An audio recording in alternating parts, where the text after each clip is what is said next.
vamos falar sobre alcoolismo no programa Fundec Recebe, doença que atinge jovens e adultos em todo o mundo. Eu recebo a professora do curso de enfermagem da Unifadra, Maria Cristina, e no link o delegado responsável pela Ciretran de Dracena, o Dr. Ghiseline. Obrigado, Maria Cristina, pela presença aqui no estúdio da TV Web Fundec. Obrigado pelo convite e é um prazer poder colaborar. Agora veja, quais são os males causados por uma pessoa que ingere frequentemente bebidas alcoólicas? Quais as consequências para o organismo? Olha, a pessoa que ingere frequentemente a bebida alcoólica, ela vai ter algumas doenças que nós chamamos de comorbidades clínicas e também comorbidades psíquicas. Sim. Mas as doenças mais comuns são doenças de circulação, hipertensão arterial, diabetes, os cânceres, cirrose hepática, câncer de esôfago, de laringe e outros problemas maiores psíquicos que também atinge todo o ser. Tá certo. Vamos agora para o nosso link. Participa também conosco desse bate-papo o delegado Dr. Ghiseline, responsável pela Ciretran de Dracena. Doutor, obrigado por participar conosco. O condutor habilitado que dirige embriagado, como a lei pune? Fernando, agradeço o convite e a todos da Fundec. É muito oportuna a preocupação. A lei de trânsito, ela pune o condutor que dirige embriagado de duas formas, administrativa e penal. A administrativa, esse condutor habilitado sob influência de álcool, dirigindo, vai ter a penalidade de suspensão da sua CNH por 12 meses, ou seja, 1 ano, acrescido do curso de reciclagem. Por outro lado, por outra via, ele tem as consequências penais aplicadas pela justiça criminal.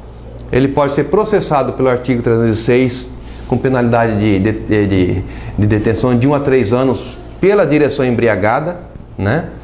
Ele, por exemplo, ele pode se envolver em acidente culposo com o veículo, ou moto, ou veículo de 4 rodas, que é um homicídio culposo, por exemplo, ou uma lesão culposa. Então a penalidade vai de 2 a 4 anos.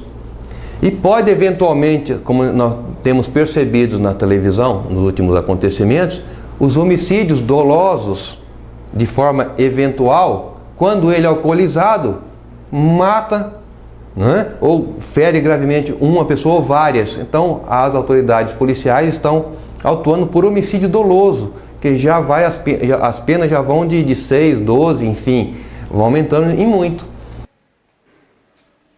Agora eu volto com a professora Maria Cristina, professora do curso de enfermagem da Unifadra.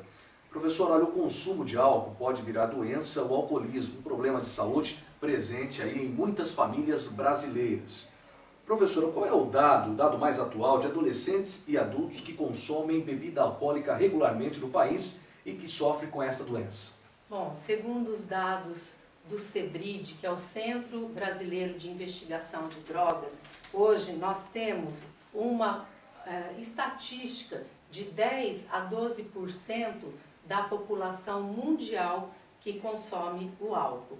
Mas no nosso país, de acordo com uma pesquisa em 107 cidades brasileiras, chegou-se ao número de 11,2%. É um número alto. É um número alto, né, bastante espantador, porque hoje o jovem ele inicia o uso muito cedo, tá? E foi feita uma pesquisa dentre estudantes de 1º e 2º grau em algumas capitais brasileiras. Sim. E observou-se que o jovem inicia o uso da bebida alcoólica aos 10, 12 anos de idade, que é muito cedo também. O programa Fundec Recebe hoje tratando do tema alcoolismo. Eu volto agora para o nosso link, o Dr. Ghiseline, responsável pela Ciretran de Dracena. Doutor, e no caso de uma conduta do menor que dirige sem habilitação e sob a influência do álcool? Ora, é claro que para conduzir veículo, a pessoa tem que estar sob o manto da lei, ou seja, maior de idade, aprovado e tudo mais. O adolescente ou o menor não pode dirigir veículos. E quando faz de forma ilícita, escondida, né, e ainda às vezes alcoolizado, ele vai sofrer duplamente a penalidade, né? Por quê? porque ele está praticando um ato infracional, crime, conduta criminosa, criminal, né? Ele vai ser penalizado como sujeito ativo de uma conduta ilícita e, mais ainda, os pais serão responsabilizados criminalmente também, pelo próprio Código de Trânsito Brasileiro, artigo 306, 309, 310. Os pais são responsáveis, ou um amigo ou uma namorada que deu o carro para o seu consorte ou para o filho, da mesma forma, idem, vão ser penalizados. E mais ainda, patrimonialmente, se esse menor, essa pessoa inabilitada vier a matar, ferir, os pais vão sofrer as consequências patrimoniais no bolso, além de criminal, e o filho da mesma forma. Professora Maria Cristina, uma questão para a senhora. Quando uma pessoa ingere uma quantidade de álcool e começa a urinar com maior frequência, é o sinal que o corpo já está no limite e vê a necessidade de liberar esse álcool consumido? Com certeza, Fernando. Toda vez que o indivíduo ingere grande quantidade de álcool, o organismo ele inibe a produção de um hormônio, o ADH. Então, é daí que vem a necessidade dessa eliminação frequente dessa urina, né? Então, toda vez que o indivíduo for consumir álcool, ele tem que ficar sabendo que o álcool entra na corrente sanguínea, inibindo este hormônio. Por isso, a maior necessidade de urinar. Ok, eu vou para a última questão agora para o Dr. Ghiseline. Doutora, eu gostaria de agradecer pela participação aqui no programa Fundec Recebe, neste link, juntamente com a participação da professora Maria Cristina. E a última pergunta é: como se prova a embriaguez segundo o Código de Trânsito Brasileiro? O Código de Trânsito Brasileiro, ele tem 3 formas: pelo exame de sangue, pelo exame do bafômetro, né, o etilômetro, enfim, do teste alveolar, e pelo exame clínico junto com os médicos peritos, né? Então são essas 3 situações aí que, com esses laudos, 3 laudos, a gente enquadra na conduta administrativa e criminal.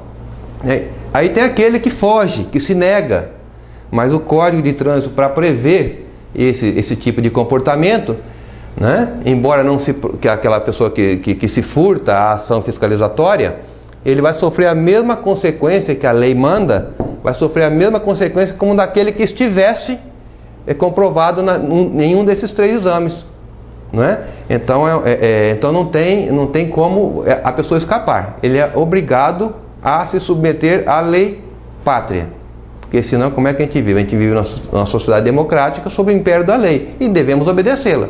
Então não tem escapatória. São esses 3 exames, e aquele que se furta, que foge ou que não quer, vai sofrer as consequências como se fosse. Então não tem jeito, o sistema é fechado. Ok? Então, mais uma vez, a saída é: não beba. Nós estamos vendo o que acontece por aí. Pois bem, a gente agradece essa iniciativa da Fernando, da Fundec, com essa juventude toda e formadora desse Brasil no futuro.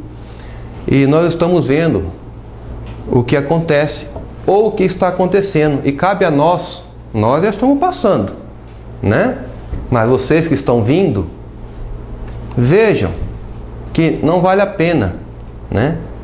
Não bebam, procure a retidão dos seus atos, procure o bom comportamento, uma vida sóbria, sadia, honesta, de bons propósitos, que o Brasil, a cidade, todos nós precisamos desse comportamento.